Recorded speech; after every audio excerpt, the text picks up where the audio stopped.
威爾宮。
呢度係屋頂啦，歸義宮。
呢啲搞咩啊？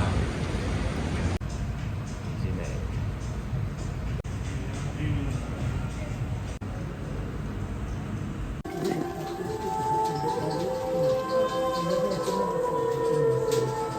我哋呢個巴洛特之家有呢個 Cantonese 可以。This is the light. There is one. So there is one. There is a ground. There is a ground floor.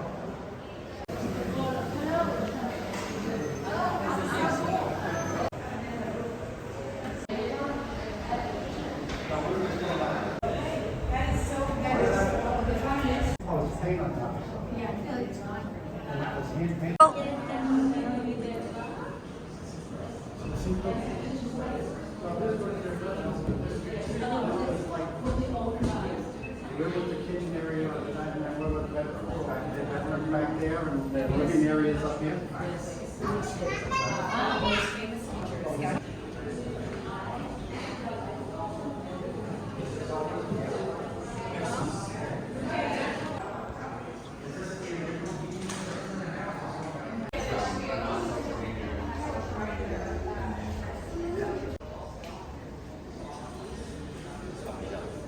係拍緊啊！菠蘿，呢個室外。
到頂啦！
就係米拉之家啦。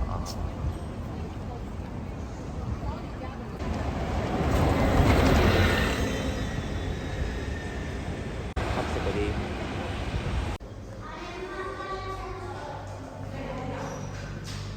呢啲啊，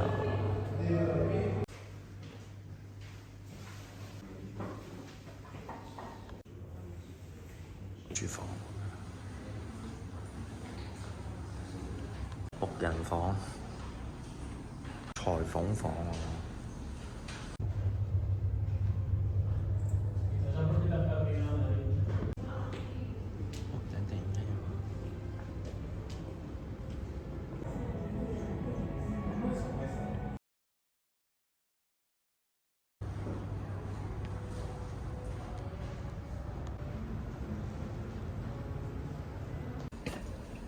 拍埋片㗎啦。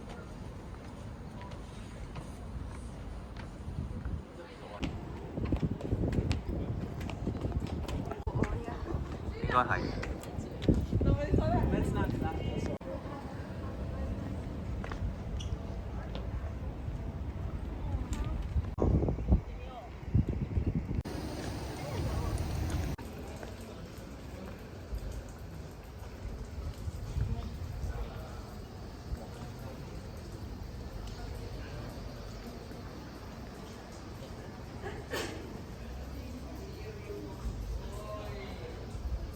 值得嚟，我仲可以玩到。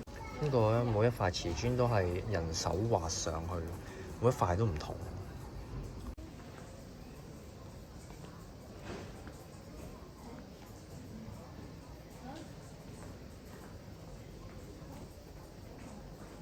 咁啦。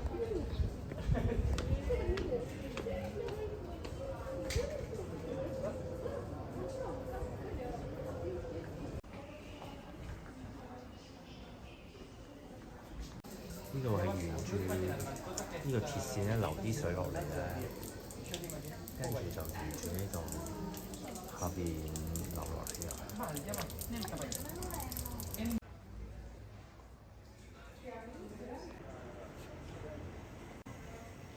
影唔到佢。係天咁樣。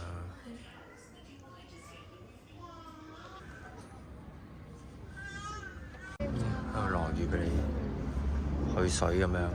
加埋呢個藍天係幾好嘅。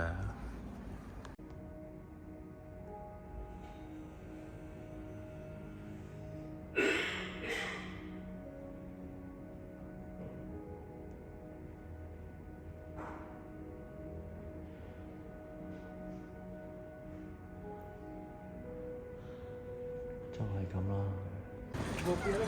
呢個高第一個建築作品。係值得入去嘅。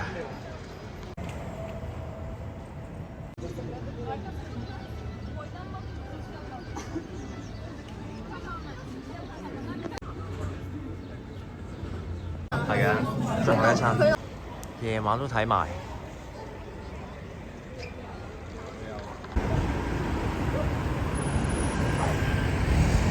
買到嘅少少明信片。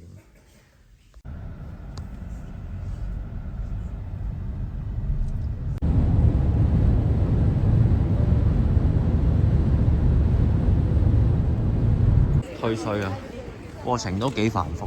咁填完之後咧，就等到去呢個黃色 mailbox 嗰度。哇！